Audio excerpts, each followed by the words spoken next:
ভারতের প্রধানমন্ত্রী নরেন্দ্র মোদীর আমেরিকা সফরের পরই উজ্জ্বল হয়েছে আমেরিকার শক্তিশালী অত্যাধুনিক ফাইটার জেট F-35 কেনার বিষয়টি।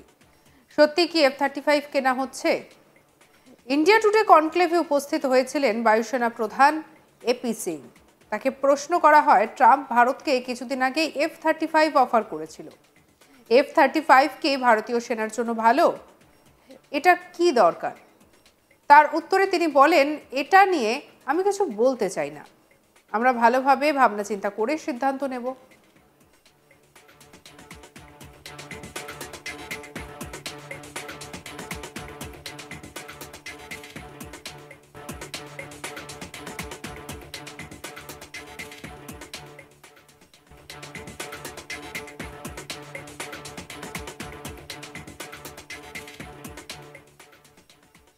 রোডম্যাপ কি আছে সেটা দেখে সিদ্ধান্ত নিতে হবে, এমন কথাও জানান এপি সিং। কে বলেছেন শুনবো।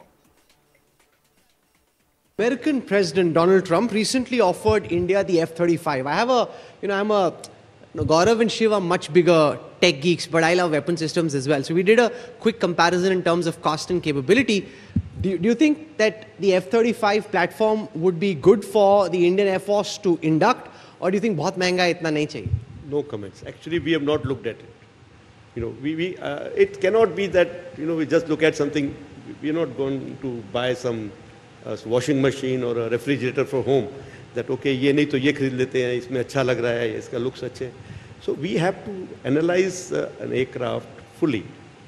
What are the requirements and what comes along with it. Obviously, cost is a part of it. We can't just say that 10 F-35s is good enough or whatever. So we have not given it a thought. There's no offer which has been made. At the moment, I have not even. There is there's a study which has just been completed by a committee which was set up, Defense Secretary under the chairmanship of Defense Secretary. So we have to analyze that study, and then we need to make a roadmap, where we don't land up in that dip what we talked about. ভারতের প্রধানমন্ত্রী নরেন্দ্র মোদীর America সফরের পরে উজ্জ্বল হয়েছে আমেরিকার শক্তিশালী অত্যাধুনিক fighter jet F-35 কেনার বিষয়টি। যদিও এ নিয়ে চুক্তির বিষয়টি নিয়ে কিছুই জানা যায়নি এখনো, তবে সবকিছু যদি ঠিকঠাক চলে তাহলে আমেরিকার এই শক্তিশালী ফাইটার জেট ভারত হাতে পায়, তাহলে কলকাতায় এই ফাইটার জেট নামতেই পারে।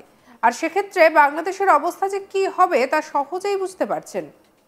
এমনিতেই মোদির আমেরিকা সফর এবং তারপরে বাংলাদেশের অনুদান বন্ধে আমেরিকার সিদ্ধান্তে অনেকটাই কোণঠাসা হয়ে পড়েছে বাংলাদেশের অন্তর্বর্তী সরকার প্রধান মোহাম্মদ ইউনূস। তার উপর যদি এই অত্যাধুনিক শক্তিশালী ফাইটার জেট কলকাতায় নামে, তাহলে তো আর কথাই নেই।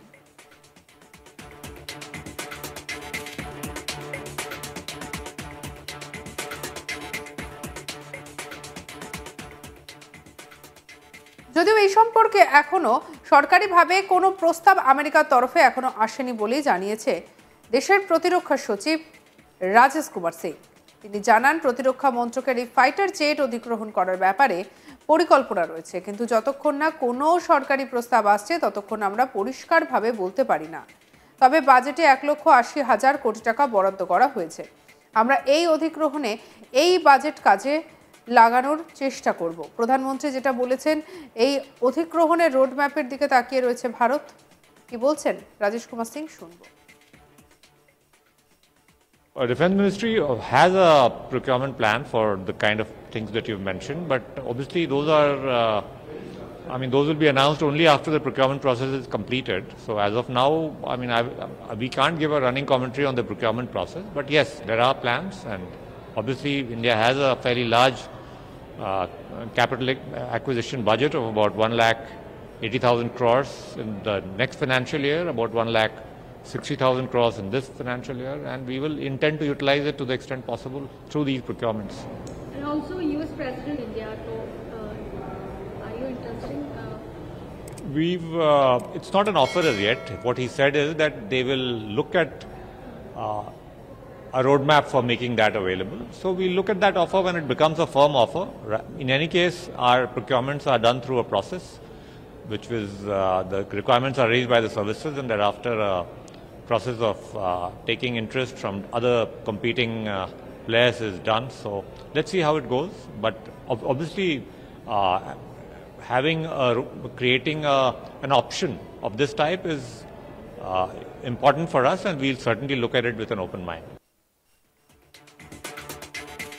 প্রসঙ্গত, বন্ধু ট্রাম্পের আমন্ত্রণে আমেরিকা সফরে গিয়ে বেশ কয়েকটি গুরুত্বপূর্ণ বিষয় নিয়ে আলোচনা হয়েছে ভারতের প্রধানমন্ত্রী নরেন্দ্র মোদী ও আমেরিকার প্রেসিডেন্ট ডোনাল্ড ট্রাম্পের মধ্যে। এর মধ্যে অন্যতম বিষয় ছিল সন্ত্রাসবাদ দমন। আর সন্ত্রাসবাদ দমনের বিষয়টি এলে স্বাভাবিকভাবেই চলে আসে পাকিস্তান প্রসঙ্গ। সন্ত্রাসবাদ নিয়ে নরেন্দ্র মোদী এবং ডোনাল্ড ট্রাম্প উভয়ই যৌথ বিবৃতিতে কড়া বার্তা দিয়েছে পাকিস্তানকে। ভারতের সুরেই আমেরিকার প্রেসিডেন্ট ট্রাম্প সাফ জানিয়েছেন যে পাকিস্তানকে নিশ্চিত করতে হবে তাদের মাটি যেন সন্ত্রাসী কার্যকলাপের জন্য ব্যবহার না করা হয়। ভারতের সুরে পাকিস্তানকে এই বার্তা আমেরিকার প্রেসিডেন্ট দেওয়ায় এটিকে ভারতের জয় হিসেবেই দেখছে কূটনৈতিক মহল। আর মোদির সঙ্গে যৌথভাবে সাংবাদিক বৈঠকে আমেরিকার প্রেসিডেন্টের মুখে এই কথা শুনে যাকে বলে হতাশ এবং একই সঙ্গে স্তম্ভিত হয়ে গিয়েছে পাকিস্তান। এই বিবৃতিকে একতরফা এবং বিভ্রান্তিকর বলেও উল্লেখ করেছে পাকিস্তান। এ বিষয়ে পাকিস্তানের বিদেশ মন্ত্রকের মুখপাত্র শফকাত আলী খান শুক্রবার জানান, এই ধরনের মন্তব্যে পাকিস্তান বিস্মিত। পাকিস্তান যে আত্মত্যাগ করেছে সে বিষয়ে কোনো গুরুত্বই দেওয়া হচ্ছে না। শফকাতের দাবি, মোদি এবং ট্রাম্পের এই বিবৃতি একতরফা এবং বিভ্রান্তিকর। একই সঙ্গে আমেরিকায় ভারত শক্তিশালী 5th generation fighter jet F-35 বিক্রির বিষয়টিও ভালোভাবে দেখছে না পাকিস্তান। এর ফলে দক্ষিণ এশিয়ার এই দুই দেশের মধ্যে মিলিটারি অসাম্য তৈরি হবে। সম্প্রতি আমেরিকা সফর সেরেছেন ভারতের প্রধানমন্ত্রী নরেন্দ্র মোদী। সেই সফরে ভারতের প্রধানমন্ত্রীর সঙ্গে দ্বিপাক্ষিক বৈঠক করেন আমেরিকার প্রেসিডেন্ট ডোনাল্ড ট্রাম্প। আর সেই বৈঠকে ভারতকে অত্যাধুনিক F-35 যুদ্ধবিমান দেবে আমেরিকা, এমনটাই দাবি করেছিল আমেরিকান প্রেসিডেন্ট। এবার প্রসঙ্গত আরও একটা কথা বলা যায় যে অত্যাধুনিক ফাইটার জেট এই F-35 যা নিমেষে ঘায়েল করতে পারে প্রতিপক্ষকে। চলুন জেনে নেওয়া যাক যে ঠিক কতটা শক্তিশালী এই ফাইটার জেট এবং তাতে কি কি রয়েছে। সমরাস্ত্র বিশেষজ্ঞদের মতে এই যুদ্ধবিমান আগামী দিনে ভারতের জন্য হতে পারে গেম চেঞ্জার। আমেরিকার F-35 লাইটনিং যুদ্ধবিমান পঞ্চম প্রজন্মের সবথেকে বেশি ব্যবহৃত যুদ্ধবিমান, যার মধ্যে রয়েছে উন্নত স্টেলথ প্রযুক্তি। এটি তৈরি করেছে লকহিড মার্টিন। হালকা এবং মাঝারি পাল্লার ক্ষেপণাস্ত্র দিয়ে সজ্জিত এই যুদ্ধবিমান শত্রুপক্ষের র্যাডারেও ধরা পড়ে না। কার্যত মেঘনাদের মতো আড়াল থেকেই চোখের নিমেষে উড়িয়ে দিতে পারে শত্রুপক্ষের ঘাঁটি। বলতে গেলে অদৃশ্য থেকেও ঢুকে যেতে পারে শত্রুদের ডেরায় ডেরায়। ঘরে ঢুকে মেরে আসে এবং মেরে আসতে বলা চলে এর জুড়িমেলা ভাট। শুধু তাই নয়, অতি সহজেই শত্রুপক্ষের সবচেয়ে সুরক্ষিত এলাকাতেও ঢুকে যেতে পারে এই বিমান।